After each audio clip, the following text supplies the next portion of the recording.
রাখাল বলতেছে ইয়া হাযা ফাইনাল্লাহ,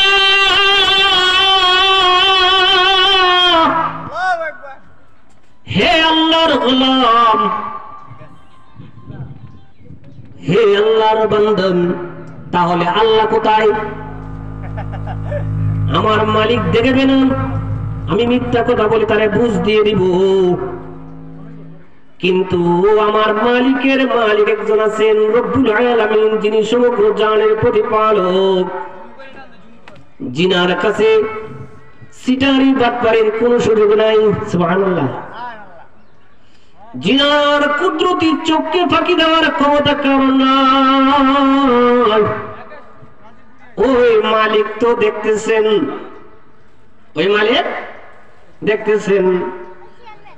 হযরত ওমর রাখালের এই কথা শোনার পরে বলছে, এই রাখাল,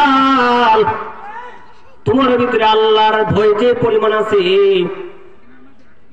তোমার মতো লোক যতদিন দুনিয়াতে থাকবে কোনদিন অকল্যাণ হবে না। সুবহানাল্লাহ বলেন। তোমার মতো মানুষের এই জমিনে বেশি দিন থাকার দরকার আছে। আগেকার যুগে একজন রাখালের ভিতরে যে পরিমাণ আল্লাহর ভয় ছিল, বর্তমান যুগে শিক্ষিত মানুষের ভিতরে এই পরিমাণ ভয় আছে না নাই? নাই।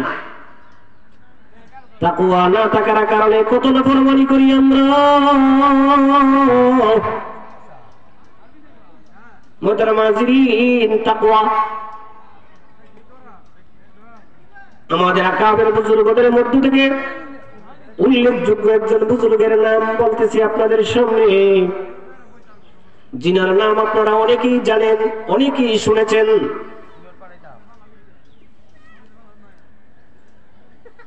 হাকিমুল উম্মত মুজাদ্দিদ মিল্লাত হযরত আশরাফ আলী থানভী রাহমাতুল্লাহ আলাইহি নাম শুনেছেন কি শুনছেন না? শুনছেন। হাকিমুল উম্মত মুজাদ্দিদ মিল্লাত হযরত মাওলানা আশরাফ আলী থানভী রাহমাতুল্লাহ আলাইহি। আমাদের এই পৃথিবীতে যত মাদ্রাসা আছে, অধিকাংশ মাদ্রাসা তথা সারা দুনিয়ার সমস্ত মাদ্রাসার মধ্যে যে সমস্ত আলেম ওলামারা কোরআন এবং হাদিসের দ্বীন ইলম শিখাইতেছেন, তালিবে ইলমরা ইলম শিখতেছেন, ওনারা অধিকাংশ মানুষই তার নাম জানে এবং শুনেছে। যিনি 1000-এর উপরে কিতাব লিখেছেন, সুবহানাল্লাহ বলেন। এত বড় আলেম 1000-এর উপরে কিতাব লিখছে, এত বড় হাস্তি ছিলেন, এত বড় বুজুর্গ ছিলেন। এই বুজুর্গের একটা ছোট্ট ঘটনা আপনাদের খিদমতে বলবো, তাহলে তাকওয়া কি জিনিস বিষয়টা একদম পরিষ্কার হয়ে যাবে। সুবহানাল্লাহ বলেন। একজন সুবহানাল্লাহর ভাই খাইছি আর সবাই বন্ধ কারণ যে চাপতাম না। হযরত আশরাফ আলী থানভী রাহমাতুল্লাহ আলাইহি হাতের গোড়া ছাত্র মুরিদ যুগ শ্রেষ্ঠ বুজুর্গ ছিলেন আমাদের বাংলাদেশের কয়েকজন সুনামধন্য আলেম এবং পীর মাশায়েখ, যাদের নাম আপনারা অধিকাংশ মানুষই জানেন। কিশোরগঞ্জের জামিয়া আমদাদিয়ার প্রতিষ্ঠাতা, বাংলার কৃতি সন্তান হযরত মাওলানা থারালী রহমাতুল্লাহ আলাইহি নাম শুনেছেন কি শুনেছেন না? আশরাফ আলী থানভী রহমাতুল্লাহ আলাইহি এত বড় বুজুর্গ ছিলেন, উনি যখন জিকির করতো, আল্লাহর জিকির করতো, তার অঙ্গ প্রত্যঙ্গগুলো আলাদা হয়ে যেত। সুবহানাল্লাহ বলেন। থারালী রহমাতুল্লাহ আলাইহি কুতুবে আলম হযরত হাবিবজি হুজুর রাহমাতুল্লাহ আলাইহি তার ছাত্র এবং খলিফা ছিলেন। এরকম হাজার হাজার বাংলাদেশের উলামায়ে কেরাম তার ছাত্র এবং খলিফা ছিলেন, মুরিদ ছিলেন। হাজার হাজার আলিম উলামার উস্তাদ যিনি হবেন তিনি কত বড় আলেম, মাফার দরকার আছে না নাই? হযরত আশরাফ আলী থানভী রাহমাতুল্লাহ আলাইহি মিরাটে যাবেন। কোথায় যাবেন? মিরাটে। কোথায় যাবেন? মিরাট যাবেন। মিরাট। হযরত আশরাফ আলী থানভী রাহমাতুল্লাহ আলাইহি মিরাটে যাবেন। এই উদ্দেশ্যে তার শুভাকাঙ্ক্ষীর জন্য, তার আত্মীয়ের জন্য, তার আত্মীয়র বাড়িতে কিছু আসবাব চিজ বস্তু জিনিস লইলেন, আর একটা আটি লইলেন, আখের আটি। আটি বুঝেন? উহের আটি, এই যে বুঝে বাংলা কথাটা বুঝে, সহজ বাংলা। উহের উক আছে না, এই যে পানি পায় না, আল্লাহর কি কুদরত, লাঠির ভিতরে শরবত, এটার নাম কি? ওই বলতে পারবেন না? উক খাইলে খুব মজা না? আল্লাহর কত বড় কুদরত, লাঠির ভিতরে শরবত, এর নাম উক। এই উকের একটা আটি নিলেন, বন্ধুর বাড়িতে, আত্মীয়র বাড়িতে নিয়ে যাবেন। তখনকার সময় তো বেশিরভাগ মানুষ চলাফেরা করতো রেল গাড়িতে, কি দিয়ে? রেল রেল রেল দিয়ে যেত, রেল গাড়িতে। হযরত এই জিনিসগুলো রেল গাড়িতে উঠাইবেন।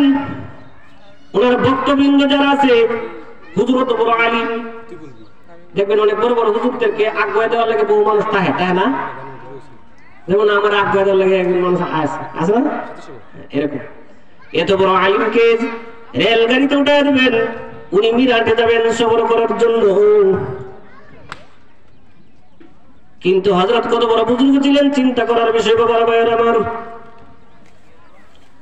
হযরত এই জিনিসগুলো যখন তার ভক্তবৃন্দরা যখন ওই রেল গাড়িতে উঠাইবেন, ওই মুহূর্তে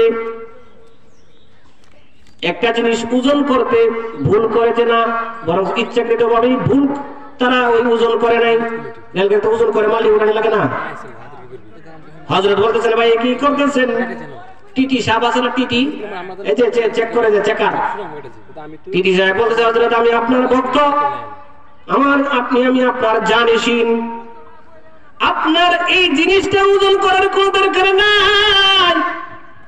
হযরত আশরাফ আলী থানভী কত বড় বুজুর্গ ছিলেন, উনি বলতেছেন, ভাই তুমি কে? আমি হুজুর চেকার, আমি টিটি। সুবহানাল্লাহ বলেন। আপনি যে ডাব্বায় উঠবেন, আপনি যে পর্যন্ত যাবেন, আমিও কিন্তু আপনার সাথে সেই পর্যন্ত যাবো, মিরাটে যাব। আশরাফ আলী থানভী বলেন, বাবা আমি আরো সামনে যাব, আরো সামনে যাব। টিটি বলতেছে, হুজুর আমি ওখানে লেগে যাব, আপনি যদি আরো সামনে যান, আমি ওখান থেকে যে টিটি উঠবে সেই টিটিকে বলে দিব যাতে আপনার মালের ভাড়া না নেয়। সুবহানাল্লাহ বলেন। হযরত বলতেছেন, আরে বাবা আমি আরো সামনে যাব, আরো সামনে যাব। টিটি বলতেছে, হুজুর আরো সামনে বলতে কোথায়? দিল্লি যাব, দিল্লি। দিল্লি রইল রেল স্টেশন একদম শেষ, এরপরে আর যাওয়ার কোনো পারমিশন নাই। ওখানে শেষ, ওখানে কে কারে কি জিজ্ঞেস করে কোনো কথার সুযোগ থাকবে না। ওখান পর্যন্ত যাত্রা শেষ, এরপরে আর রেলগাড়ি চলবে না। ধরেন পৃথিবীর সীমান্ত এলাকা শেষ। কথা একদম শর্টকাট বলো, খুব গুরুত্বের সাথে শোনেন। অনেক বক্তা আছে, লম্বা কথা বলার কোন সুযোগ নেই। যাই হোক, হযরত বলতেছেন কি যে বাবা আমি তোমারে বারবার বলতেছি, তোমাকে আমি বারবার বলতেছি আমি সামনে যাব, আমি সামনে যাব, কিন্তু টিটি তো তার কথার উত্তর বুঝতে পারে নাই। হযরত ফরমান, আমি সামনে যাব কথাটার অর্থ আমি তোমারে বুঝিয়ে দিচ্ছি, আমি তো মরে যাব, আমি মৃত্যুবরণ করব, আমি কবরে যাব।